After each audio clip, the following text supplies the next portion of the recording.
Good morning, everybody. Nice to see you again. Yeah. Still remember my last visit? When was my last visit? I think between March and April. So it has been almost half a year since I last saw you. You remember my subtitle for the last presentation? If you had attended my last presentation, remember? I recall that the last subtitle that for my presentation was Ugly Duckling versus Black Swan. Remember now? Ugly Duckling, by that time, because in the first quarter this year, everything still looked quite very uncertain. There's the Brexit, and also fear of China's economy, hard landing, having a hard landing. So, market are very concerned about what kind of black swans will happen. But I also, use the playbook of ugly duckling to try to tell the investor, the audience, that what it looks like in ugly duckling now actually will become a beautiful swan. You remember? Because we look at the China's economy is not actually faring very badly, and then we see signs of improvement. And then in terms of valuation, I think the most important thing last time I highlighted to the audience was the valuation of Hong Kong stocks was very, very cheap. So the downside was limited.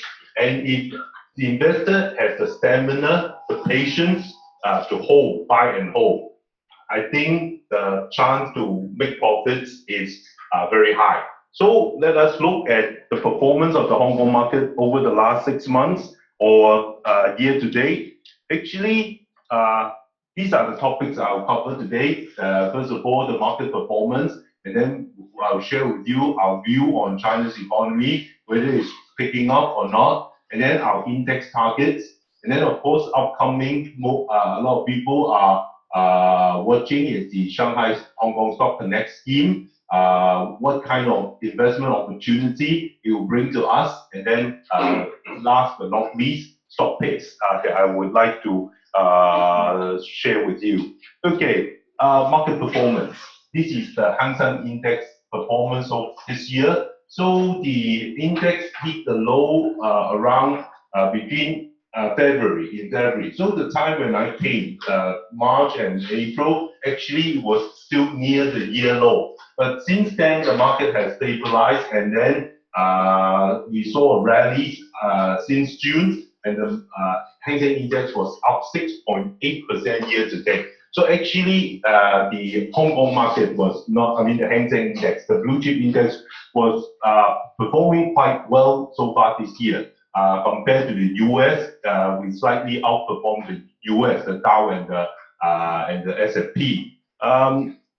And then we also look at another index, the H-share index. This is the Hang Seng China Enterprise Index. Compared with the Hang Seng Index, it fared not so well. It was only up 0.1% year to date. I think the main reason is dragged down by the H-share. The Shanghai Composite Index was down 13.6% year to date. So the China market is still one of the worst performing markets in the world so far this year. But we noticed this kind of the divergence, decoupling of the Hong Kong, the Hang Seng Index and the Asia Index.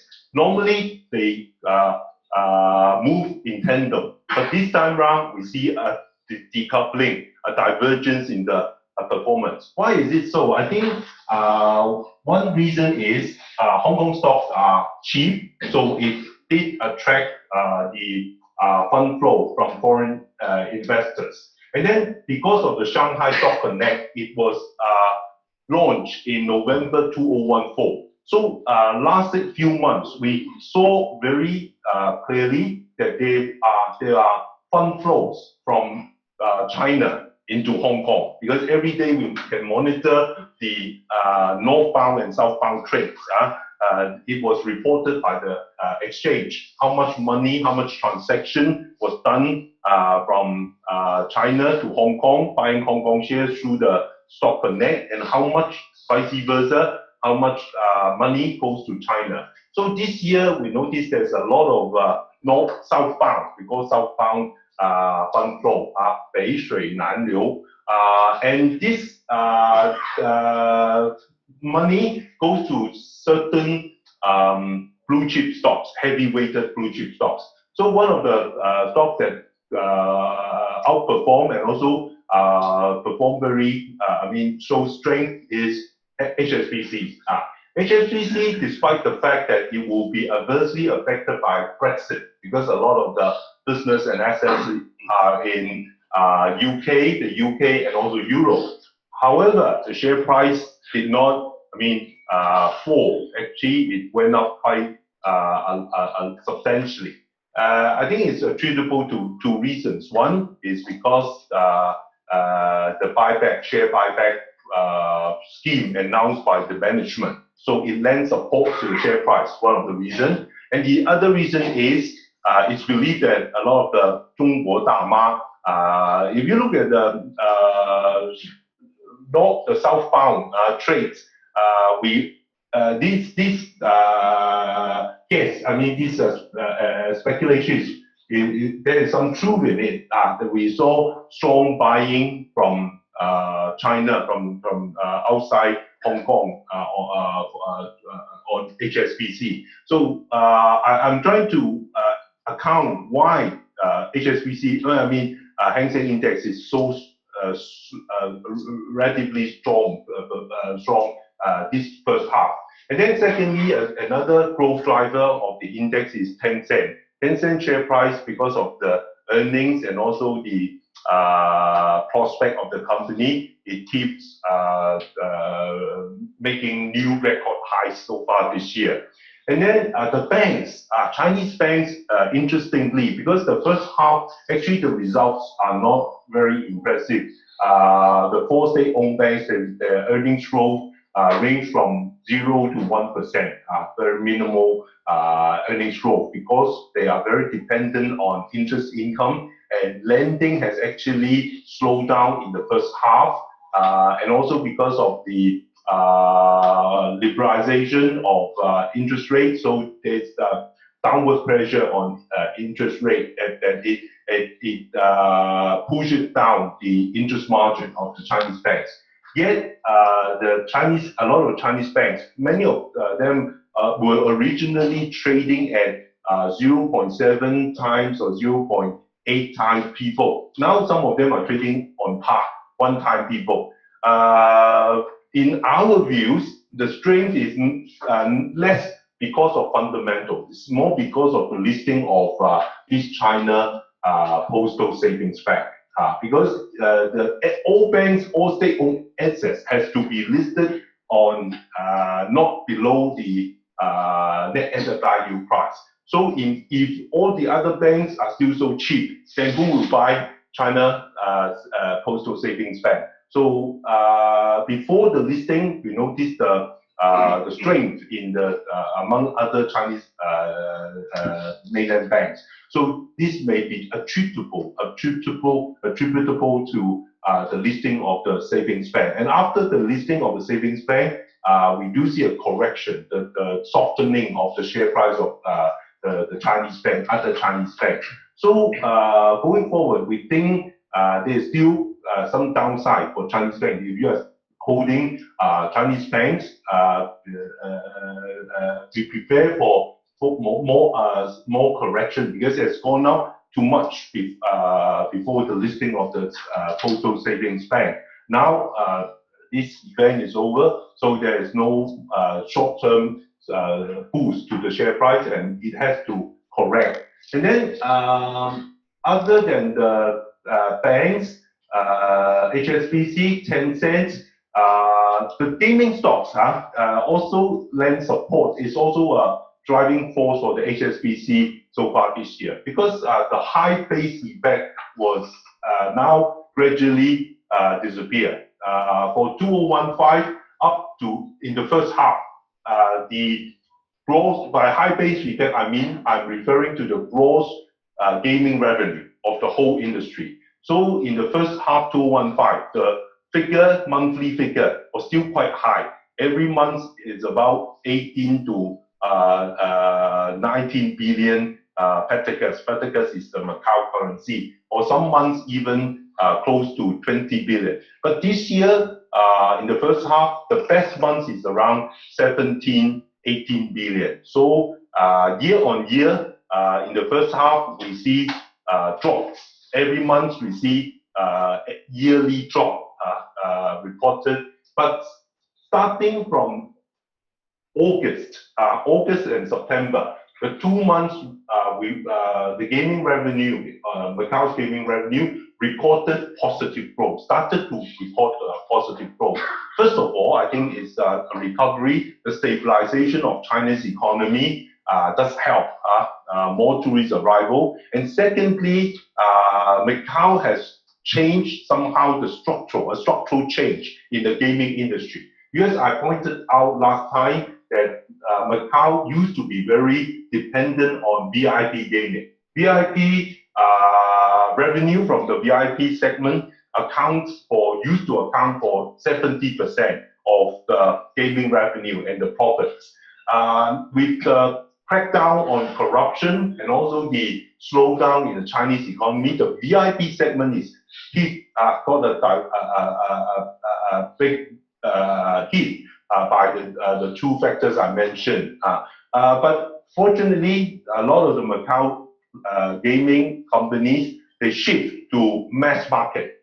Mass market, now the proportion is about 50-50. In the past, it's 70-30. 70% revenue as well as profits comes from VIP. 30% coming from mass market. And then now it's about 50-50. So they changed their strategy. And because some of the players such as Sands, Galaxy, they have big resorts on Cotai. So it's easier for them to change their strategy to appeal to the mass market travelers or tourists or customers. They can provide more recreation, more amusement, more attraction to the mass market.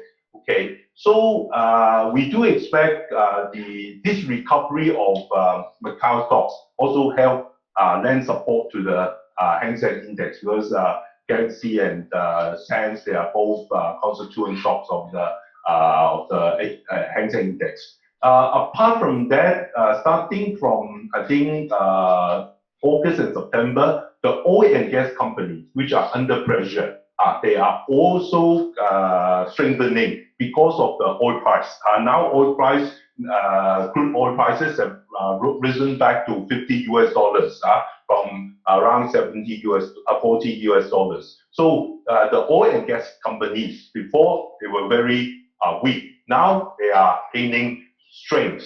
So they also lend support to the index. Another sector that has also performed quite well so far this year is the coal mining sector. Coal price in the first beginning of the year, actually year to date, China's coal price for power generation has rallied more than 50%, from 350, around 350 or slightly below 330 yuan per ton. Now it's trading at 580 yuan per ton. You may ask why coal prices have rallied more than 50%. One reason is the policy adopted by the Chinese government to wipe out this overcapacity in the coal mining sector does take effect. There is this so-called 276 policy, 276. 276, what does it mean? It is actually by 276, it refers to the number of days, operating days, the coal mines are allowed. In the past, actually, there are no holiday, no day offs in China's coal mining sector. They operate 365 days a year. So that causes oversupply. Now there's this policy, being imposed, all coal mines must only operate 276 days. At most it's 330 days, but the average, the basic number is 276. That means they have to be closed on Sundays and also public holidays. So this does have an effect on the supply. Supply dropped by 10% in the first 8 months, whereas demand remained stable. So supply drop, demand stable. We saw it resulted in a rally, a sharp rally, 50% rally in the coal prices so far this year. So I just wish to point out to you what are the sectors that are performing well, and then they are lending support to the index, the HSI. Okay. Let's come to the China's economy, whether it is improving. So what our strategy, investment strategy should be going forward. Now we do see signs of picking up. In the first half, the GDP grew by 6.7% in the first half, and then there are three components, three drivers of the GDP: fixed asset investment, export, and consumer spending. So fixed asset investment, after the slowdown, the slide, this is actually still growing, but the pace has slowed down quite substantially from double digit to single digit. But in August, we noticed the stabilization of the fixed asset investment growth, growing 8.1%. And China now is increasingly more dependent on, because in the past, China, cheap labor, very competitive in its exports. Now, with renminbi appreciating, of course, there's the depreciation, but a few years back, it has appreciated a lot. So the competitiveness of Chinese exports have been undermined. And then because of the fragile global economy, demand for Chinese goods also weakened. That results in the drop in exports. So China has to be more dependent on two drivers, namely fixed asset investment and then consumer spending. These are the two main drivers of China's economic growth. Okay, and within fixed asset investment, around 60% comes from property investment. So property investment also becomes very essential to China's economic growth. Property investment grew by 6%. Because of the relaxation in the second half last year. So sometimes when you read reports about the Chinese property market, outside foreigners will easily get confused. How come sometimes they are relaxing and then now they are tightening? I think it has become the norm of the Chinese property market. In Chinese, there is the saying, 一收就死，一死就放，一放就乱，对不对？So the market is because they want to control the market, and because the market size has become so huge, and then the market response, the behavior is difficult to control. And then Chinese, they have this instinct, 大妈的羊群心理. The gold, they push up the gold price to $1,900 and since then, many people got stuck. Asia, they also, because of the herd instinct, they push it up to 6,000 points in the previous bull run. Last year it went up to 5,001. Now it's 3,000. So this herd instinct in China is very scary. When they are bullish on something, even what garlic, green beans, once they believe that the price will go up, everybody's swarm into the market. and the property market as well. So there's a lot of speculation. But for China, as I mentioned, it becomes very essential because fixed asset investment accounts for 60 to 70% of GDP growth. And within fixed asset investment, property accounts for also 60%. So it becomes very important for China. It becomes also too big to fail. So they, on the one hand, they cannot let it die. But when there are signs of weakening, they have to support it. They have to. So last year, in the second half, they relaxed all the restrictions, all the purchase, or except the first tier cities, Shanghai, Guangzhou, Beijing, and what else?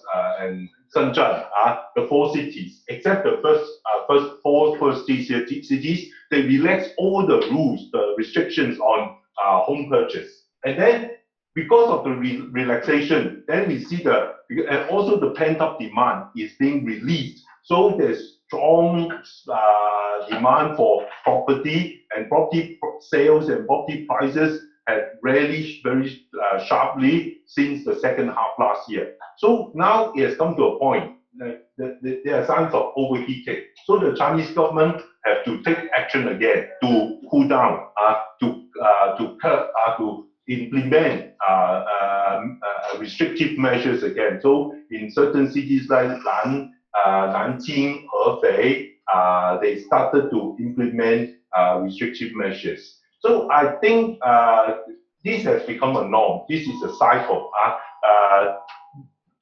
离不开这个周期，这个周期就是它要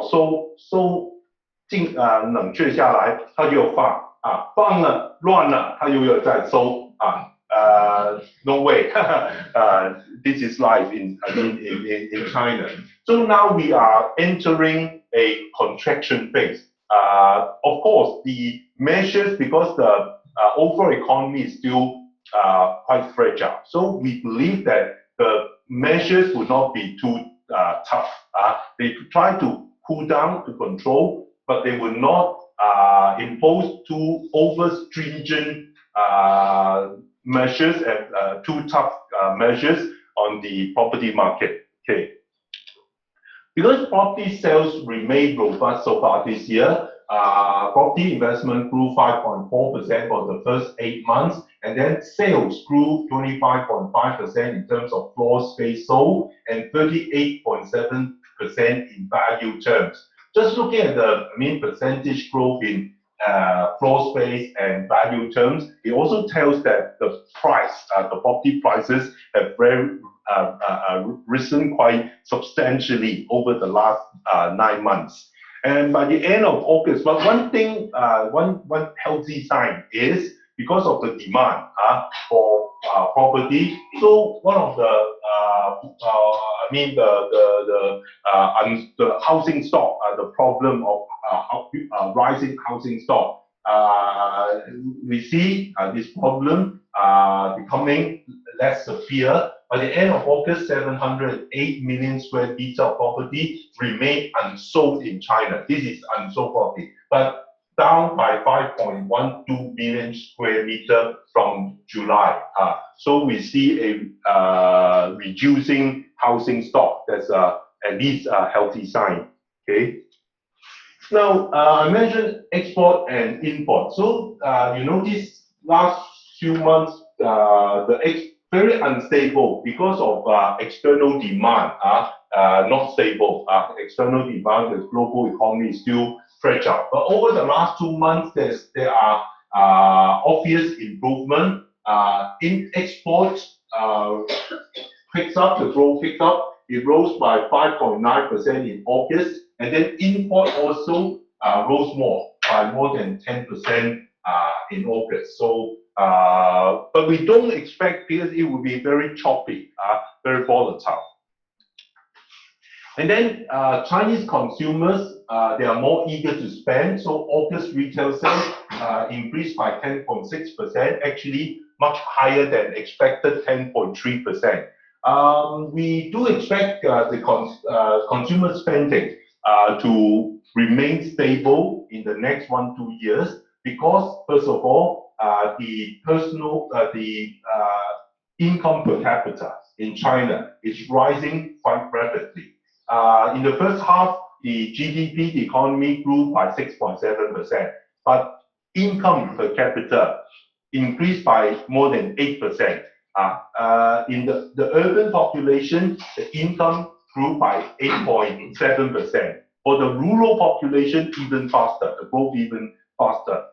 It grew by 8.9%. So that means the Chinese are earning more. And then inflation, another good thing is inflation remains quite stable. So far, it's around 2%. The latest September inflation grew by 1.9%. So it's only below 2% type of inflation.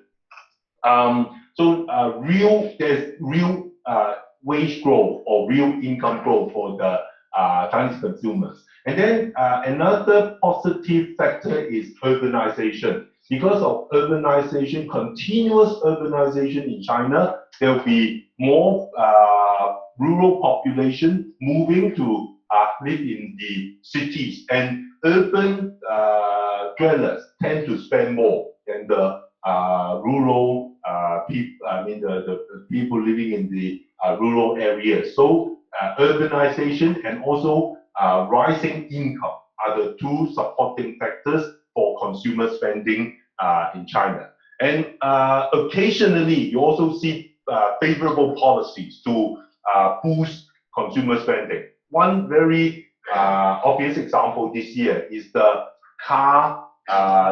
policy to reduce the tax for the low emission vehicle purchase. For any cars that's below 1,600 cc, the tax, the sales tax is cut by half. So so far this year, car sales grew double digit in China. So the certain car makers, listed car makers such as Geely and Guangzhou GAZ, Guangzhou Automobile, and then Beijing Motor 1958, as well as the three of them, these three outperformed the rest. But talking about car makers, be careful, because this policy, this just now I mentioned the sales, the tax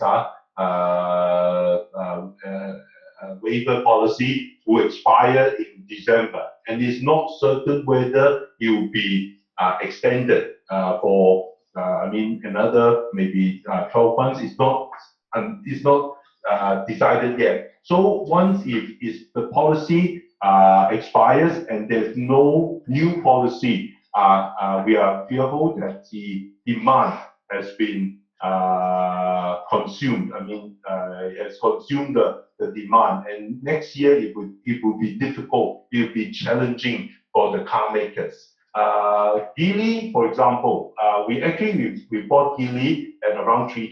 Now it's $7. We are looking to exit if there's no clear indication of an renewal of the policy, the tax cuts. We will probably exit, because Geely this year the sales was so strong. It has raised its annual sales target twice. Two times it raised the annual target. After raising the annual targets, what will we expect next year? We have a higher watermark, right? Watermark will move up, higher watermark. So next year, if they want to maintain growth over this year, they have to set an even higher sales target. But without the policy support, whether they are able to meet a higher watermark, higher sales target, it remains very uncertain. So this is one thing we have to take note if you are holding car maker stocks. Okay. On the manufacturing side, industrial output grew the fastest in 5 months.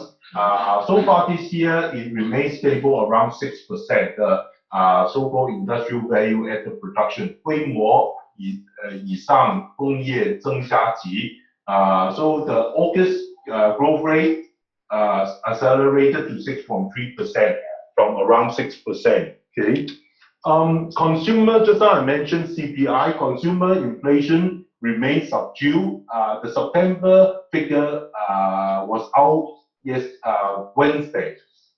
Yeah, and it was up 1.9%. There's a slight pickup from the 1.3% in August, but we expect consumer inflation will remain moderate, will remain tame because pork prices have topped. Now pork prices start dropping in China. I think I mentioned to you when I came here, the CPI in China is very much affected by pork prices. Pork prices have a high weighting in the CPI. So, and for pork prices, there is a 3-year cycle. 1.5 years go up, the other 1.5 year come down. So the pork prices have actually peaked out around June and July this year. So now it's entering a down cycle. So we are quite sure that CPI would not go up too much because of falling pork prices. So the full year target 3% will not be exceeded. The official target of 3% CPI growth. Okay, another healthy sign is deflation at the factory gate, PPI deflation. Producer prices keep falling in negative territory for more than 50 months. But the trend, you can see that in the last few months, there's a clear trend of the drop narrowing. So for the rest of 2016, we believe that we expect the PPI to come in positive for at least a few months. But whole year it will still be negative because for the first 8 months it's negative. It dropped too much. So only 2-3 months of positive growth will not be able to recoup the drop in the early 7-8 months. But the trend is the deflation is easing. Okay. So what will the future, the outlook of the Chinese economy? We look at the PMIs as a leading indicator of the manufacturing sector. So both PMIs expand. This is the official PMI. This is the market PMI. I've explained to the audience here many times that the difference between the two PMIs is the official PMI. They interview the state-owned enterprise, the purchasing manager from the state-owned enterprise. So it reflects the state, the financial state or the expectation of the state-owned enterprise operators, the managers. And this Caixin manufacturing PMI, they interview the small and medium-sized companies. So they reflect actually two different segments. One is a state-owned enterprise, the other is a private enterprise, and primarily the small and medium-sized, and also export-driven kind of companies. Both PMI come in about 50 in September. This one rose to 54, and this one slightly rose from 50 to 50.1. So they are both above the 50 threshold. 50 is the expansion and contraction threshold. If it comes above 50, that means the manufacturing is going to expand. If it drops below 50, that means the manufacturing sector will be extracting. So by both PMIs rising above 50 and staying above 50, we believe that we will at least 2-3 months of expansion, more active activity in the manufacturing sector, and they will drive the growth, future economic growth for at least 2-3 months. Okay.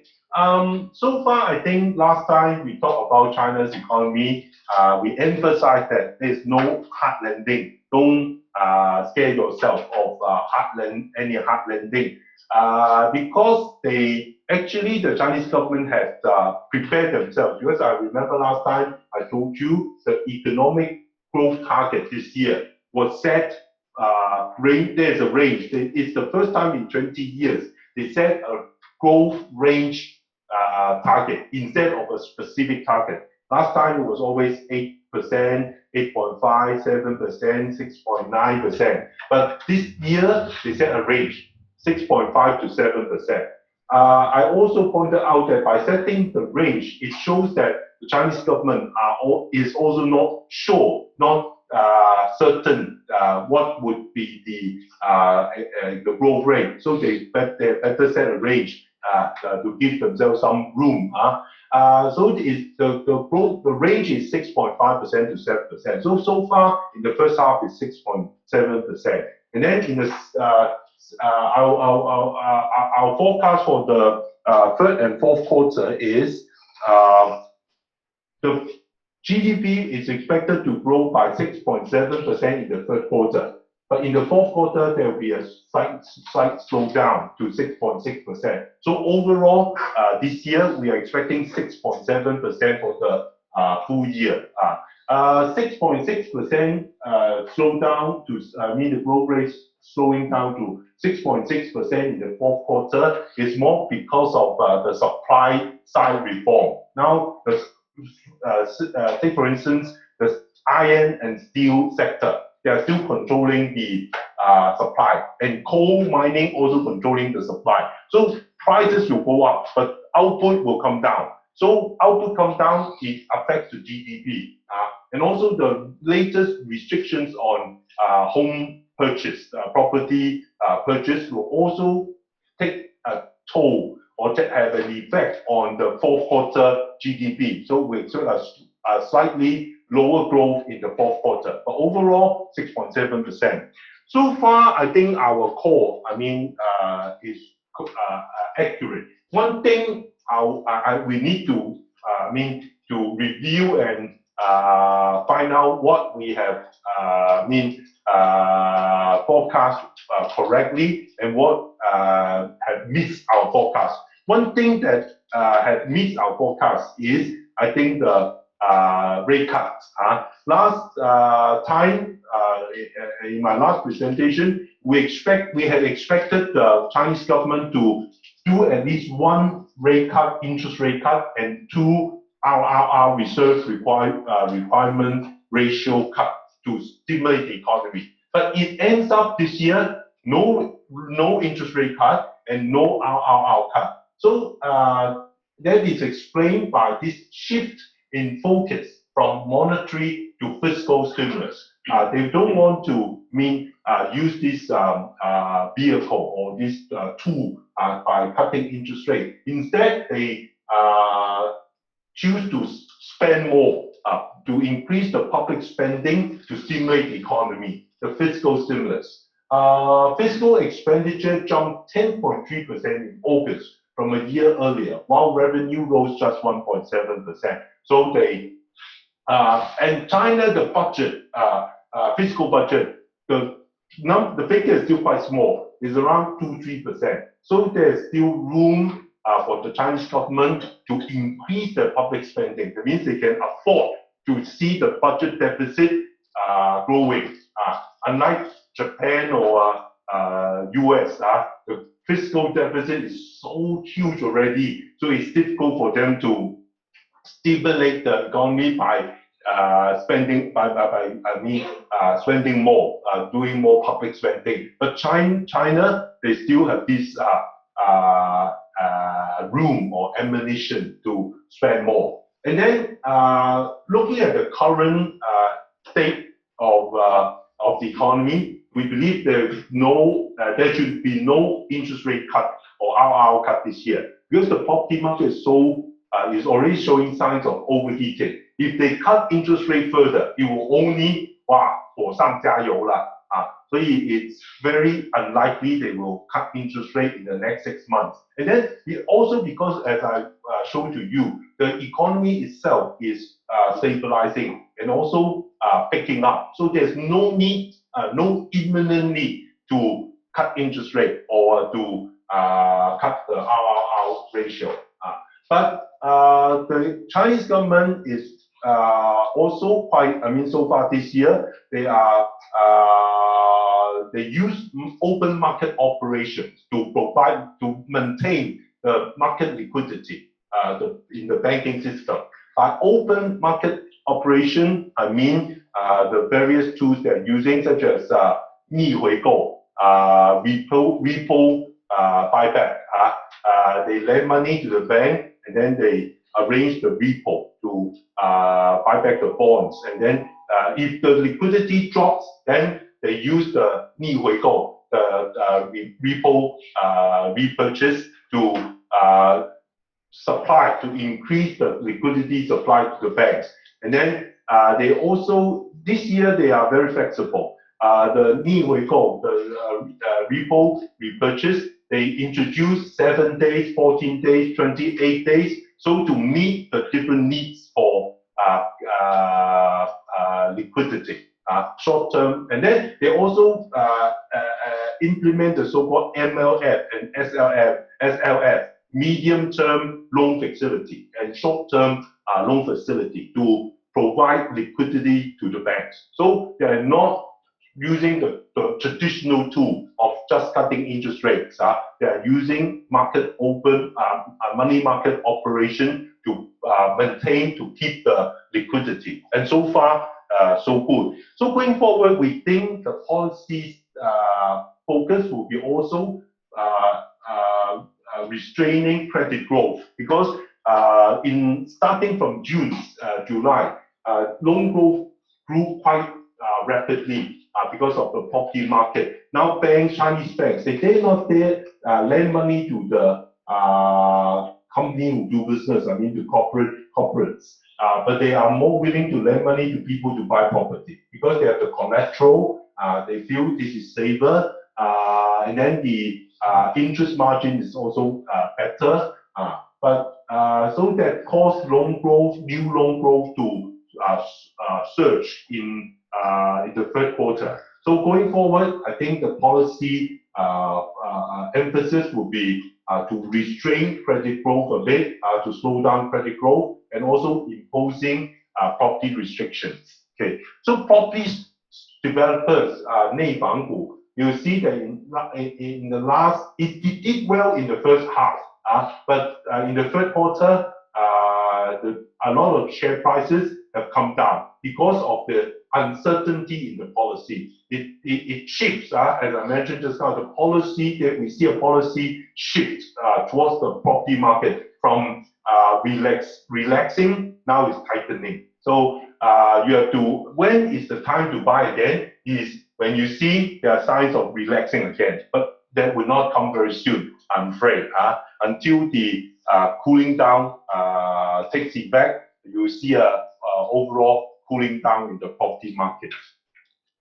Okay, our economic forecast for China in 2016, GDP growth I mentioned just now. So CPI is expected to rise about 2% for the full year, well below the 3% official target. And then job creation, employment. So China is still one area that is doing well is every year it created more than 10 million jobs. So the annual target for the last 2-3 years is they need to target to create 10 million jobs a year. And they exceeded this target at least 2 years in a row. So in 2014 and 2015, they created more than 30 million new jobs. This year, I think also now they have already exceeded because up to August, they have created more than 10 million jobs, and there are still 4 months to go. So this year, very likely, we'll see creation of 13 to million, 14, between 13 and 14 million new jobs a year. So according to some economists, for China's economy to continue to grow, one criteria or one benchmark we can look at is job creation. So according to the economists, China has to create at least 10 million jobs a year That's more than the population of Singapore a year to keep the, because every year they have graduates from the graduating from the university, and then also population who comes to age of the working age. So they need to keep these people employed so as to keep the economy growing. So going forward, if you see the a decline in the job creation, say to below 10 million, then it would be it may be troublesome. It may be problematic for the Chinese economy. But so far, if the job creation is still so strong, I don't see any problems as far as for the labor market. Okay, our index target in March or April last time. This is our original target. Shanghai Composite Index, we targeted 3,600. Hang Seng, we targeted to 23,500. And HSCEI, we targeted 10,350. So among the three indexes, I think we did well for the Hang Seng Index. Actually, it had exceeded our target. It had risen to the highest so far this year is 24,360, 246,360. So this revised, we feel that we have to revise the target because there's the HSI, the Hang Seng Index has outperformed, and also we also see from the fundamental side. Just now, China's economy is improving, so and also the valuation, we see a re-rating in the valuation. That's why we decided to revise the target. Actually, this is not revised now. In Hong Kong, I mean, in my commentary, daily commentary and also weekly commentary, we revise it around July, the time when it rise to close to 23,000. So we look at the trend and also the fundamental, the valuation. We feel there's a need to revise the target. So revise it up to 24,500. And now the year high was around 140 points lower compared to our index targets, because so far the year high was 24,360, so it's around 140. Now it has dropped back to 23,100. So we still keep our revised target, and we believe that with the Shenzhen Stock Connect, as well as better economic data in the next few months, it's very likely, highly likely that the index will rise again before the end of the year to rise again to close to 24,000 to our target. We are quite sure that it will retest the 24,000 or even our target. But for Shanghai Composite Index, we missed our forecast because so far it has only risen to around 3,130 or 3140, the highest so far this year, more than 10% lower than our target. And because of the sluggishness, I think you may ask why the Asia market. Now it seems the economy is not doing very badly. Why it is so sluggish, the slow performance? I think it's partly because of the fund flow, the capital flow into the property market. Expectation that property prices will go up faster, and then if you don't buy a property now, 2-3 years down the road, you may not be. I mean, the belief that property prices will come so pricey that you will not be able to buy. So better buy now, even you feel that it's expensive. So there's this general belief. So you look at the turnover of the two exchanges. Wow, it has dropped to around 300 billion to less than 400 billion yuan a day. It used to be 600 to 700 billion, the average turnover for the two exchanges, Shanghai and Shenzhen. But now daily turnover added up together, the two exchanges, amount to only between 300 billion to 400 billion. So that shows that a lot of the money are taken out from the stock market to be put into the property market.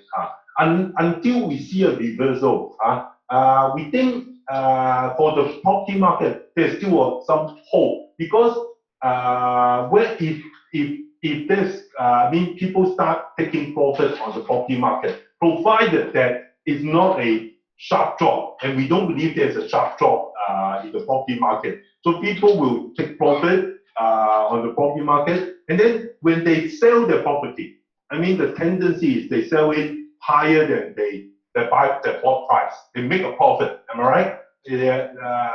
Going forward, and when people make a profit from the property market, and they want to earn more, if they want to put back the money in the property market, the stock market, they are better off than when they took out the money. So that would be favorable to the stock market. But when this reversal will happen, we are not sure. Maybe because of the more restriction on the property market, then people find that it's no longer easy to make money in the property market. So they will take profit, cash out, and then they have to put their money elsewhere. And then I think the property market at that time, because the valuation still there's room, there's upside, so you see a reversal. I think then you monitor how you can monitor. You look at the daily turnover. I think always volume doesn't lie. The market volume, it doesn't lie. Look at the market volume. If it rises about the two exchanges added up, more than 500 billion yuan together, and maintain and being able to maintain that level of turnover for at least one week or so, then it should be a sign that money are moving back into the stock market. So you look at the market turnover. Now it's around only 300 billion to 400 billion. So if 500 billion is one benchmark to look at. Okay, for the Hang Seng China Enterprise Index, I think we're also not too far from our our targets, not too far. Because so far this year, it has the year high was 10,210, 10210. So it's about 140 points, also 140 points from our target. Now, of course, over the last 1-2 weeks, there was a correction. It has corrected back to around 9,600, 9,700. So to go up by 4-5%, if it's to meet our target this year, it just needs to go up 4-5% from the current level. So I think the chance to hit our target, at least for Hang Seng and HSC, the exchange index, is very high. But for the Shanghai Composite Index, looking at the current status, and we are not sure when this reversal of fund flow will happen. So to be more conservative, we decided to lower our target to 3,450, which also imply around 10% upside compared to the current level of around 3,050. Okay. You remember I always show you this PE chart, showing whether the market is cheap or pricey. The purple line represents the fair value. So during bull markets, the index tends to move above the purple line, the fair value, because in bull market people are bullish.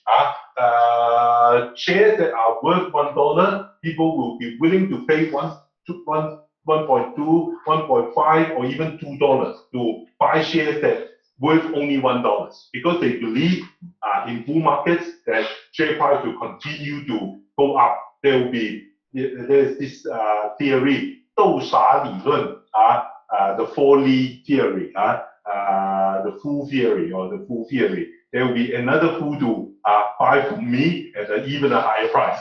But of course, end of the day, if there's no more fool, then the market will crash.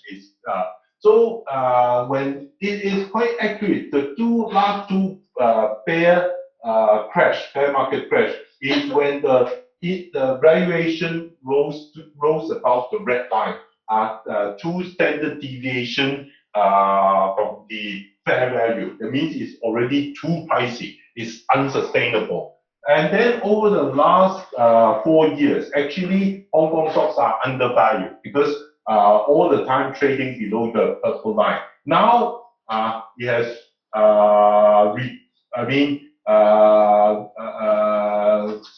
risen to above the purple line. So whether it's able to stay above the purple line, like you may ask, there's a possibility that a new bull market has started. If it started to trend even higher and further apart from the purple line, like what we saw in 2006 and 2007 and what we saw in 2008 and 2009. But it also depends on fundamental. We need to see the catalysts, the boost. What are the good, the positive fundamentals that will support the Hang Seng Index, the valuation to go up further. Now we still don't see. So that's why my subtitle this time round is the party is open, because the Shenzhen Hong Kong Stock Connect, we do expect that it will give some boost to the Hong Kong market, give further boost. So far this year, Hong Kong is performing well.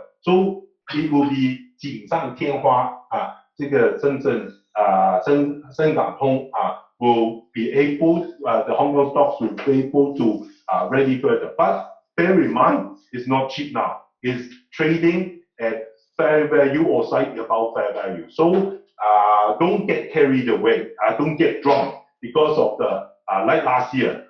The Asia market, the sharp rally, everybody got excited, got drunk, and then the crash, the correction. So this is the time to be more cautious. Now it's no longer, if few months ago, or the PE level is at this level, then I will tell you, don't scare yourself, don't be worried. But now we have to be more cautious. Especially the US. I don't show you the PE. I haven't prepared the PE chart here.